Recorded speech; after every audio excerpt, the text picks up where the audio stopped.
नमस्कार दोस्तों, बहुत बहुत स्वागत है आपका कॉफ़ी, कॉमर्स और कहानियाँ के एक स्पेशल एपिसोड में।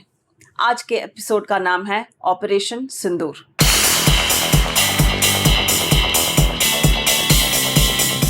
दोस्तों, जैसे कि आप सबको पता है, कल ऑपरेशन सिंदूर लॉन्च हो चुका है पाकिस्तान के अगेंस्ट और टेररिज्म के अगेंस्ट।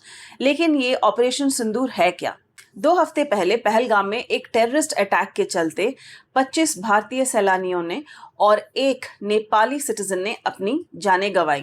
इस टेररिस्ट अटैक की काफी चर्चा और निंदा हुई है दुनिया भर में। हमारी इंडियन आर्म्ड फोर्सेस ने इस टेरर अटैक के अगेंस्ट एक करारा जवाब देते हुए कल रिटेलिएशन स्ट्राइक लॉन्च किया और उसका नाम रखा गया code operation Sindoor.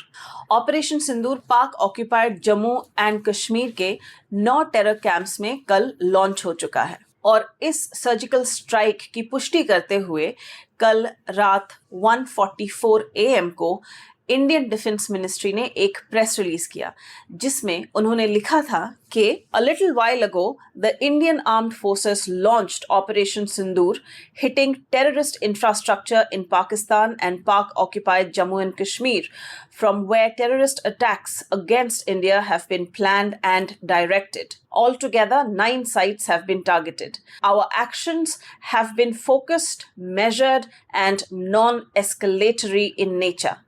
No Pakistani military facilities have been targeted. India has demonstrated considerable restraint in selection of targets and method of execution. ये एक बहुत ही वेल कैलकुलेटेड एयर स्ट्राइक माना जा सकता है जिसमें हमारी डिफेंस ने बहुत प्रिसिशन के साथ ऐसे जगहों को टारगेट किया जहां पे टेररिस्ट कैंप्स, ट्रेनिंग सेंटर्स मौजूद थे। ऑपरेशन सिंदूर ने पाकिस्तान के टेररिस्ट इंफ्रास्ट्रक्चर को जड़ से हिला के रख दिया है।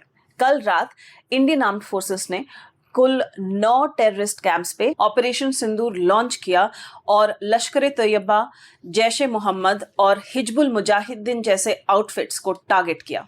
जिन 9 कैंप्स में कल एयर स्ट्राइक हुई उनके नाम हैं बहावलपुर, जो कि जैश ए मोहम्मद का कैंप माना जाता है, मुरीद के जो लश्कर ए तैयबा का कैंप माना जाता है और लश्कर ए तैयबा ने एक्टिवली पार्टिसिपेट किया था मुंबई अटैक में, गुलपुर जो कि लाइन ऑफ कंट्रोल के पुंछ और रजौरी के पास है, लश्कर कैंप सवाई, बिलाल कैंप जो जैश ए मोहम्मद का कैंप माना जाता है, कोटली, बरनाला कैंप, सरजल कैंप और महनुमा कैंप पे कल एयर स्ट्राइक्स हुई और इन एयर स्ट्राइक्स में करीब 70 आतंकियों को मार गिराया गया है। लेकिन इन साइट्स को टारगेट क्यों किया गया, आइए जानते हैं। इन साइट्स को टारगेट इसलिए किया गया था क्योंकि हमारी आर्म फोर्स के इंटेलिजेंस के मुताबिक इन 9 साइट्स में सीनियर टेररिस्ट लीडरशिप और ट्रेनिंग हब्स मौजूद थी जिनको मार गिराना बहुत ही जरूरी था।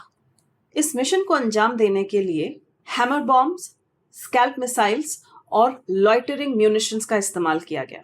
स्कैल्प मिसाइल, जिसको कि स्टॉर्म शैडो भी कहा जाता है, ये long range air launched cruise missiles होती हैं जिसकी रेंज 250 किलोमीटर से ज्यादा होती है।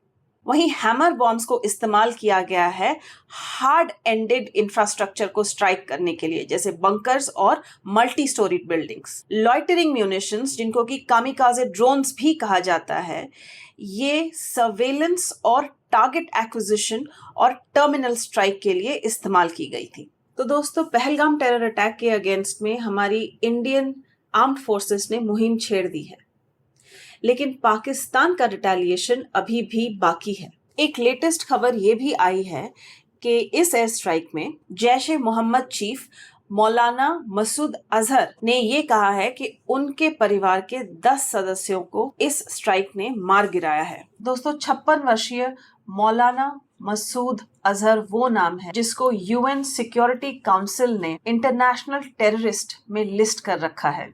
मौलाना मसूद अजहर इंडिया के 2001 parliament attack, 2008 Mumbai attack, 2016 Pathankot attack और 2019 पुलवामा अटैक में इनका हाथ बताया जाता है। कंदहर हाईजैक को भी अंजाम इसलिए दिया गया था कि मसूद अजहर को इंडियन जेल से रिहा करा जाए। 2008 के टेरर अटैक के बाद पाकिस्तान का ये इंडिया पे सबसे बड़ा हमला माना जा सकता है, जिसमें काफी सारे सिविलियंस ने अपनी जानें गंवाई हैं।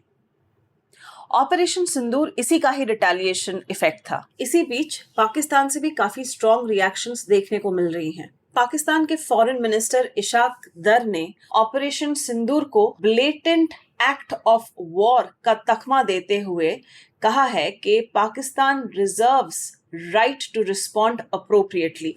इसका मतलब यह है दोस्तों कि पाकिस्तान का रिटेलिएशन अभी भी बाकी है।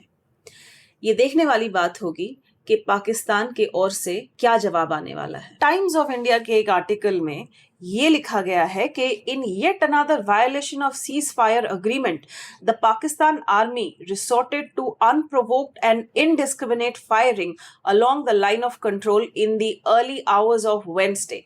Artillery shelling and small arm fire from multiple Pakistani posts led to the tragic death of 3 civilians in Jammu and Kashmir.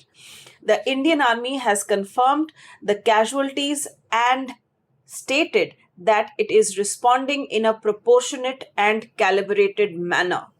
ये गौर करने वाली बात है दोस्तों कि इस रिटेलिएशन के चलते काफी सारी कैजुअलिटीज भी हो रही हैं दोनों देशों में, पाकिस्तान में भी और इंडिया में भी। जैसे कि मैंने अभी आपको पढ़ के सुनाया कि टाइम्स ऑफ इंडिया के आर्टिकल में ये लिखा गया है कि जवाबी हमले में पाकिस्तान ने रेडी फायरिंग शुरू कर दी है, जिसमें काफी कैजुअलिटीज भी हो चुकी हैं।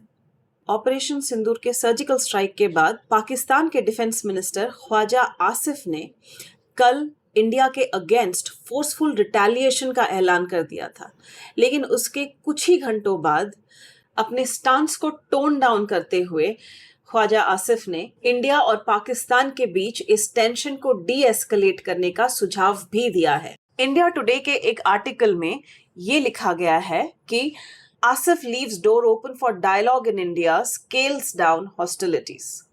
तो दोस्तों, ऑपरेशन सिंदूर हमें एक बहुत ही महत्वपूर्ण मैसेज देता है, ना कि नेशनल लेवल पे बल्कि इंटरनेशनल लेवल पे भी।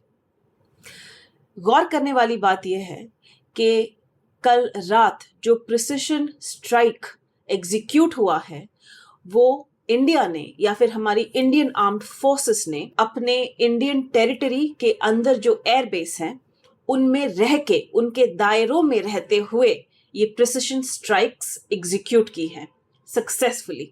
तो इससे ना केवल पाकिस्तान को बल्कि पूरी इंटरनेशनल कम्युनिटी को ये मैसेज गया है कि इंडिया जब चाहे जहां चाहे टेररिज्म के अगेंस्ट एयर स्ट्राइक लॉन्च कर सकती है, और वो भी पूरे प्रिसिशन के साथ।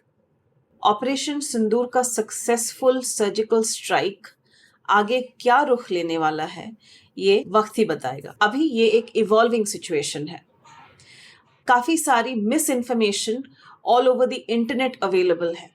इस वक्त हमारा ये कर्तव्य बनता है कि हम किसी भी मिस इन्फॉर्मेशन पे उसे बिना जांचे उस पे भरोसा ना करें। अगर आप इस स्थिति को फॉलो कर रहे हो, अगर आप पोस्ट ऑपरेशन सिंदूर के सिचुएशन को फॉलो कर रहे हो, तो ये आपका कर्तव्य बनता है कि आप अपने सोर्स ऑफ इंफॉर्मेशन को सही रखें और किसी भी मिस इन्फॉर्मेशन से बचें, ना उसे स्प्रेड होने दे, ना उससे खुद इन्फ्लुएंस हो। इस समय हमारा यूनाइटेड रहना एज वन नेशन बहुत ही जरूरी है, so that we can fight against this dreadful act of terrorism. बहुत बहुत